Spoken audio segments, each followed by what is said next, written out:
What makes a D&D session truly unforgettable? I've been asking myself this question for the past 25 years. Something caught my attention. When you analyze the best moments at any D&D table, the ones that become those memories players keep referring to years later, you start noticing patterns that challenge everything we think we know about running great games. There's a collection of DMing principles that get passed around like sacred teachings. You'll find them everywhere. Reddit, YouTube, Discord, even official books. They sound reasonable. They feel like common sense. And on the surface, they seem to work every time. But they're also lies? Kinda? After spending thousands of hours running games, I've discovered something unexpected. The sessions that players remember most fondly often succeed by going against these established principles. Not by accident, but because there's something fundamentally misunderstood about how these rules actually work. Last month, I ran a session my players absolutely loved. Looking back at it analytically, I realized I had unconsciously broken several pieces of standard DMing advice. But the month before that, I ran another session that followed every best practice to the letter. No one even remembers what happened. You see, I don't think this was an isolated incident. The most impactful sessions often work precisely because their DMs, whether they realize it or not, have discovered deeper truths about running games that contradict what we're typically taught. Today, I'm going to break down 5 misconceptions about running D&D. More importantly, I'm going to show you exactly what to do instead. By the end of this video, you will have learned why some commonly repeated advice might be limiting your game's potential, the underlying principles that actually create memorable sessions, and most importantly, how understanding these principles makes running games easier, not harder. I promise these aren't abstract theories. Every point comes with concrete examples you can start using in your very next session, without needing a lot more prep time or perfect improvisation skills. But to understand why this matters so much, let me tell you about a session that challenged one of D&D's most fundamental rules. Lord Cantrell's mansion loomed before my players, its windows glowing with warm light. Perfect location to uncover proof of his crimes. "I have an idea," said Gabriel, our bard. "What if Auric and I attend the gala as guests while the others sneak in through the servants' entrance?" Every piece of DMing advice I'd ever read screamed this was a terrible idea. And my first attempt back in the day proved them right. One group got extremely bored while I resolved combat with the others. And by the time I switched scenes, everyone had lost interest, including me, to be honest. That failure taught me something crucial. The problem wasn't splitting the party, it was how I managed time and tension. Sure, keeping the party together exists for good reasons. It's easier to manage, and it prevents splitting resources. Anyone who's watched half their group die while the others couldn't help knows why this advice exists. But here's the thing. Mastering difficult techniques unlocks new possibilities. Back at that mansion, I set clear ground rules. Okay, we'll split the party, but each scene lasts 3 minutes. Auric's telepathic bond lets you communicate, but with a catch. In high-stress situations, messages must be under 10 words. You're stressed. We need to maintain flow. In practice, Gabriel and Auric mingled at the gala, gathering information.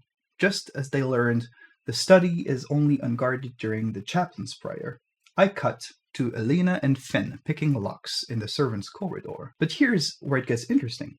I told Gabriel, "You have vital information, but you're dancing with the captain of the guard. 10 words isn't much, and you might make it confusing. What do you do?" Sweet spot? Make communication possible, but costly. Every choice matters. I use tension points, moments where action naturally peaks. For example, guards approaching the study, a noble recognizing Gabriel, Elena finding documents as prayer end. Cut between scenes during decisions, not after. When Gabriel chose between maintaining cover or creating a distraction, Elena simultaneously decided between grabbing evidence or making a safe escape. Both groups knew their choices affected each other. Sometimes things go wrong. In that mention, I lost track of timing, and both groups ended up in the study together. Instead of fixing it, I said, you both reach for the drawer at the same moment. Through the darkness, you see another hand. See what I did? The art isn't preventing chaos, it's using it. You need just enough structure to maintain tension, but enough flexibility for unexpected moments to shine. Okay, so start simple. One group creates a distraction while another accomplishes a goal. Focus on timing and communication. As players get comfortable, introduce information leverage. Let each group discover things that could help or harm the other. I think you should have clear reunion triggers. Those chapel bells marking prayer's end, those are perfect natural countdowns both groups understand. When things go wrong, and they will, focus on making failures interesting rather than lethal. That noble recognizing Gabriel, it didn't just threaten her cover, it forced her to figure out what he'd seen the infiltration team doing. Speaking of making things interesting, this brings us to another piece of DMing advice that might be undermining your games. The shield spell only works to give you a bonus on AC until the next round. I started to say that, but then I stopped myself. The player's idea was genuinely creative, using the magical barrier to deflect falling debris away from civilians. It wasn't what the spell was designed for, but it kind of made sense in the story. It would create a great moment. Another player immediately said, "Rule of cool, let it work." We've all heard this, that principle saying, something would be awesome, you should let it happen. And it can create amazing moments, until it doesn't. Let me just show you why, okay? A while back, I kept saying yes to creative spell uses, just like this one. Shield spells, blocking explosions, mage hand lifting way more than it should, prestidigitation doing, well, basically anything, let's be honest. My players loved it, at first. And then something strange started happening. Those creative moments stopped feeling special. And worse, when players solved problems within the rules in clever ways, it somehow felt less meaningful. This isn't about being a rules lawyer. It's about understanding the difference between cool and meaningful. Let me show you what I mean. In a recent game, a player wanted to use Featherfall creatively, casting it on a heavy stone block to create a makeshift elevator. Instead of just saying yes because it sounded cool, I took a different approach. Okay, interesting idea. The spell normally slows a fall and must target creatures, but you're trying to precisely control the descent of an object. It works narratively, but this would be harder than the usual casting.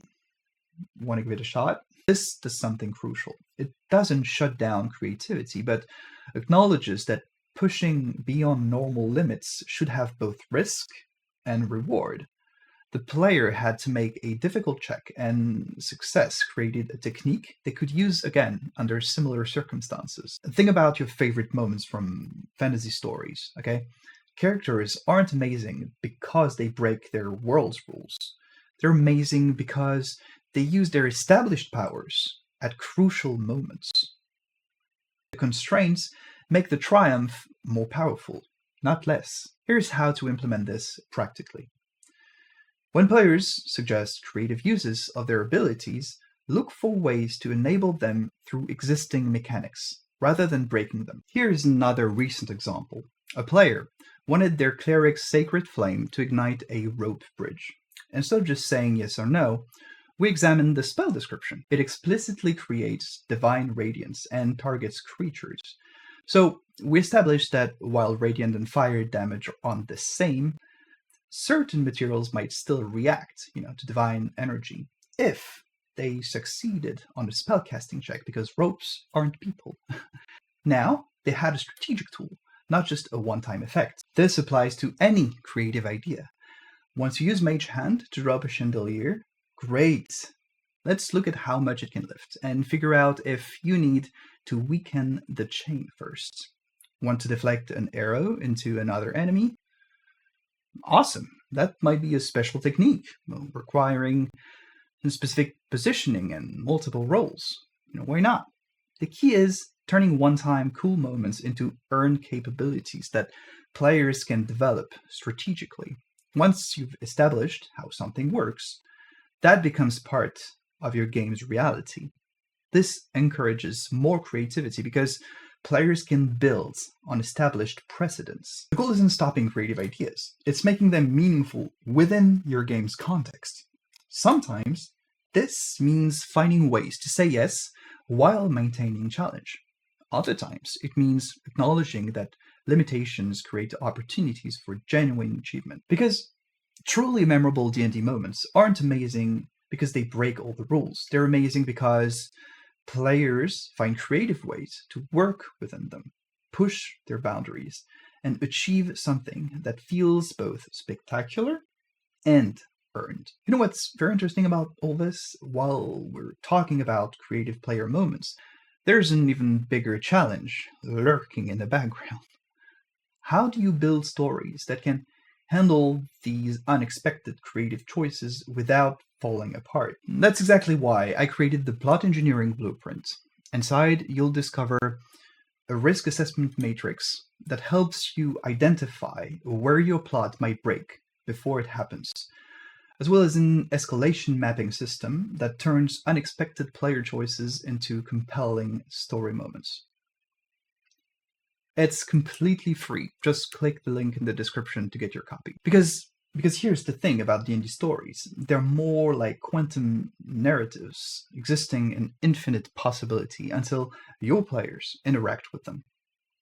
The question isn't whether they'll go off script, they will, but whether your story can survive and thrive when they do. Speaking of surviving the unexpected, this brings us to another piece of DMing advice that might be costing you hours of wasted prep time. It's probably the most common question I hear from DMs.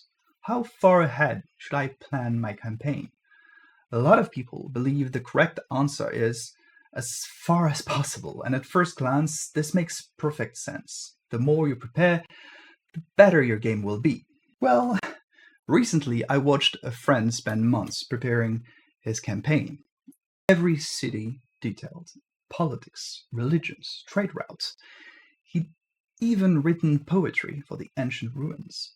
And his players, you know exactly where this is going, spent 3 hours engaging with a randomly invented baker, completely ignoring his meticulously crafted plot hooks. This isn't a unique situation. Over and over, I see the same pattern. The more thoroughly a campaign is planned, the more likely it is to either railroad players or fall apart entirely. Understanding why reveals something crucial about how D&D storytelling actually works. Consider 2 different approaches to the same campaign premise. DM1 has detailed every story beat. The players will discover ancient ruins, uncover a conspiracy, stop a ritual, and save the world. Classic stuff. Every major scene, every reveal, planned. DM2 just wrote, the local temple keeps buying unusual amounts of salt. That's it. No predetermined explanation, no complex plot, just an observation that feels slightly off. That second approach consistently generates more player investment, more memorable moments, and more satisfying story arcs. Not because it's less work, but because it understands something fundamental about how D&D stories emerge. The best campaigns don't come from perfectly plotted sequences. They come from the collision between interesting situations and player choices. This isn't about being unprepared, it's about preparing the right things. So instead of plotting complete story arcs, I create what I call situation triangles with 3 simple elements: a clear current problem, multiple factions with competing interests, and resources or events that could change the balance. Okay, let's craft an example together. Problem: valuable silver mine, recently reopened. Factions: 3 groups claim ownership. The original deed holders, the workers who maintained it while abandoned, and the noble who funded its reopening. Resources: a rich new vein has just been discovered. This creates a story that feels both coherent and unpredictable. When players make choices, you're not scrambling to rewrite a plot. You're just asking, how would these factions react? Good preparation gives you tools to respond to player choices, while rigid plotting forces you to either override those choices or abandon your work. Here's what consistently works for me. Focus on understanding your world's moving pieces rather than planning specific events. Create NPCs with clear motivations rather than predetermined actions. Design situations that invite player theories rather than require them to uncover their plot. In practical terms, here's what works. For individual sessions, prepare locations and NPCs that could become relevant, not complete scenes that must happen. For story arcs, create problems that will escalate if not addressed, not plots that must be followed. And for campaigns, build interconnected situations that can evolve in multiple directions. Remember that solved mystery? On one table, players might become convinced the temple was preserving bodies for a resurrection ritual. At another, they could theorize it was part of a massive food preservation project, anticipating a siege. Both theories would spark incredible storylines, and often better ones than anything we could have prepared. The power here is that it creates stories that could only emerge through play. When players realize their theories and choices are genuinely shaping the narrative, their investment skyrockets. Also, they will think you're a genius who planned everything, which, is a nice bonus. This doesn't mean you shouldn't prepare, but prepare elements that enable creativity rather than constrain it. Sometimes this means letting go of our carefully crafted plots. Other times it means recognizing that the best stories come from collaboration, not pre-writing. The most memorable campaigns aren't remembered for their intricate plots. They're remembered for the moments where player creativity and world events collided in unexpected ways to create something no one, not even that friend with his poetry, could have planned. Speaking of player creativity, this brings us to another common piece of DMing advice that might be quietly killing your games. What do you want to do? Yes, this is one of the most terrifying things a DM can say at a D&D table. Second only to, "Are you sure about that?" Okay, picture this. Just said those words. You smile encouragingly at your players. The table falls silent. Minutes pass. Someone suggests investigating a nearby town. The others shrug and agree, lacking any better ideas. And thus begins another thrilling adventure of, "I guess we could do that." Yeah. We're often told that the best way to run games is to give players complete freedom. Let them do whatever they want. Say yes to everything. But after years at the table, I've noticed something counterintuitive. The groups with unlimited freedom often show the least genuine engagement. Think about your favorite open world video games, okay? They don't just drop you in a blank space and say, do whatever. Even Skyrim, land of infinite cheese wheel collecting possibilities, creates context and stakes for your actions. The freedom feels meaningful because it exists within boundaries that make those choices matter. Let me show you exactly how this works in D&D. Okay, consider two campaign openings. The first one can go anywhere, do anything. The DM has prepared every location, ready to say yes to any possibility. The second, 3 merchant caravans have vanished along different routes into the city. The Merchants Guild offers rewards for investigating any of them, but with limited time before winter, you can't explore them all. At first approach, sounds more free, but without context for their choices, players often default to whatever seems least likely to be wrong. You know that feeling when someone asks, "Where do you want to eat?" and suddenly every restaurant you've ever known vanishes from your memory? That's what complete freedom does to players. The second scenario, despite having more constraints, consistently generates deeper engagement. Players debate meaningful trade-offs, they develop theories, they make choices that feel consequential. Here's how to create choices that matter. 1. Establish clear context for decisions. 2. Create meaningful trade-offs. And 3. Show visible consequences. Instead of just asking, what do you want to do? Set up situation stakes. The Duke's Gala is tonight. You have invitations, but remember, you've also discovered the Resistance meets at sunset. Both events could provide crucial information. Think about classic dungeon design. The best dungeons don't restrict player freedom. They create interesting choices through their layout and challenges. Each decision matters. Take the trapped corridor or the monster-filled hall. Use resources now or save them for later. Here's what consistently creates engaging choices for me. First, give players enough context to make informed decisions.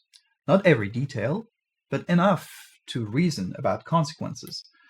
Like, a restaurant menu, you don't need to know the chef's life story, but you probably want to know what you're ordering. Next, ensure choices lead to different outcomes. Do you take the high road or low road? This only matters if those paths offer distinct challenges and opportunities. Most importantly, make consequences visible and lasting. If players convince a noble to support them, that should change future social encounters. If they choose to save one village over another, that decision should echo through the campaign. Let me give you another practical example. Let's say a dragon threatens a town. Instead of presenting an open "what do you do," establish clear elements. The dragon's lair is known, but heavily defended. The town has limited resources for defense. A ritual could drive the dragon away, but requires rare components. Then winter approaches, limiting time for preparation. Players won't feel restricted by these parameters. Instead, they'll use them as foundation for creative problem solving. They might split the components among multiple teams, negotiate with nearby communities for resources, or develop elaborate plans combining multiple approaches. This isn't about saying no to player ideas. It's about creating a world that responds logically and consistently to those ideas. When players suggest something creative, engage with how it would work within the established context. Because here's the truth, players don't actually want unlimited freedom. They want to affect the world in meaningful ways. True agency isn't about being able to do anything. It's about making choices that have a real impact within a world that feels alive and responsive. Speaking of responsive worlds, this brings us to another piece of DMing advice that might be undermining your player's connection to your game. Keep the story moving. You hear this everywhere. Your players are taking too long investigating that mysterious statue? Move them along. They're spending an hour chatting with townsfolk? Time for a random encounter. They want to spend a session planning their next move? Better throw in an urgent mission to keep things rolling. Let me tell you about two very different moments from my campaigns. In the first, my players investigated a merchant's murder. As they worked through clues and talked to suspects, they started taking their time. Too much time. Remembering that golden rule about keeping things moving, I had the city guard show up with an arrest warrant. Action. Drama. Forward momentum. In the second, those same players spent almost an hour just talking to a victim's business partner. No dice rolls. No urgent interruptions. Just conversations and questions. 2 months later, no one remembered the first investigation. But they still talked about that conversation because during that slow hour, they pieced together crucial details about our campaign's main villain and deepened their group's bonds. This reveals something crucial about pacing in D&D. Moving the story forward isn't about constant motion. It's about giving moments the time they need to matter. Think about your favorite books or shows. They're not just a constant stream of action.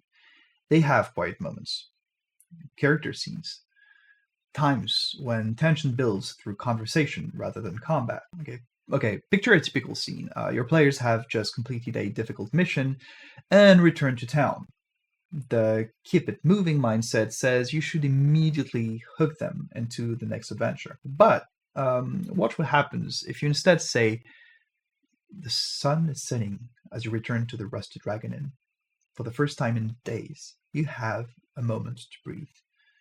What would you like to do? 9 times out of 10, players will create engaging content by themselves. They will develop theories. They will build relationships with NPCs.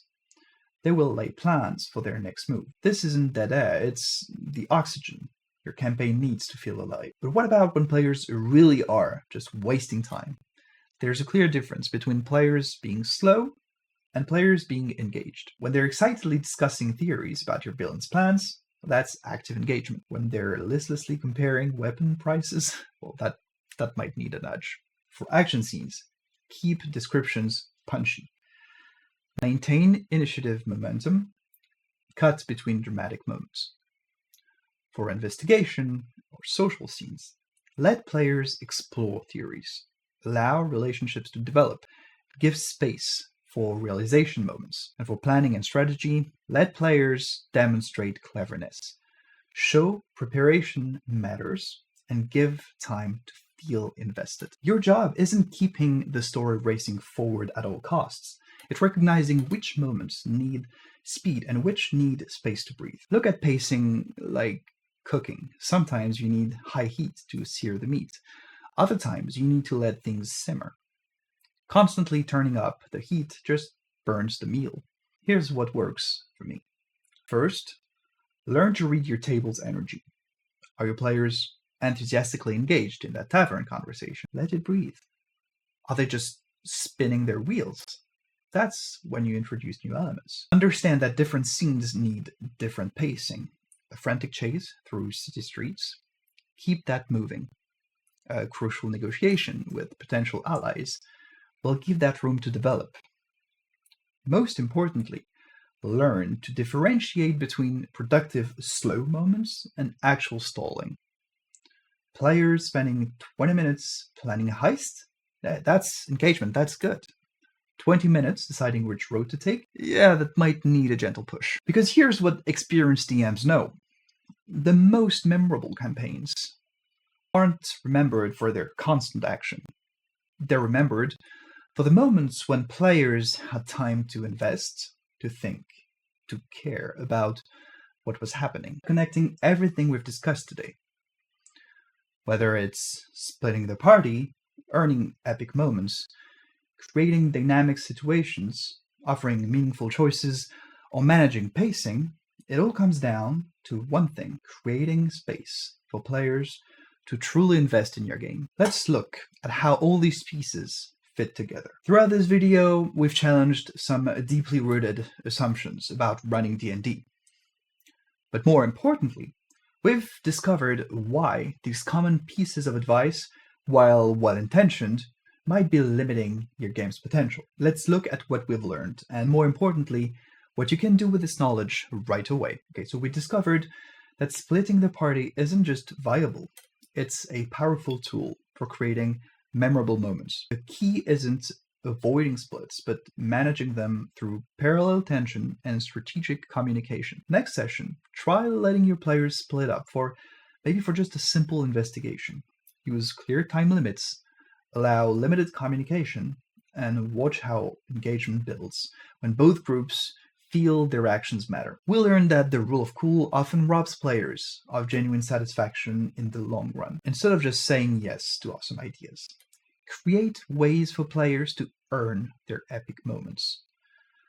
Look at your players' abilities and think about how they could be pushed beyond their normal limits in ways that feel meaningful rather than given. Our exploration of campaign planning revealed something crucial as well. The best stories emerge from collisions between interesting situations and player choices. Rather than plotting every single detail, focus on creating dynamic situations with multiple interested parties. For your next session, instead of planning every scene, just create 3 factions with competing goals and watch how your players' interactions naturally create compelling narratives. We also challenged the idea of unlimited player freedom, discovering that meaningful choice comes from context and consequences. Next time, instead of asking what you want to do, present 3 distinct options with clear stakes and different potential outcomes. Watch how this actually increases player creativity rather than limiting it. Finally,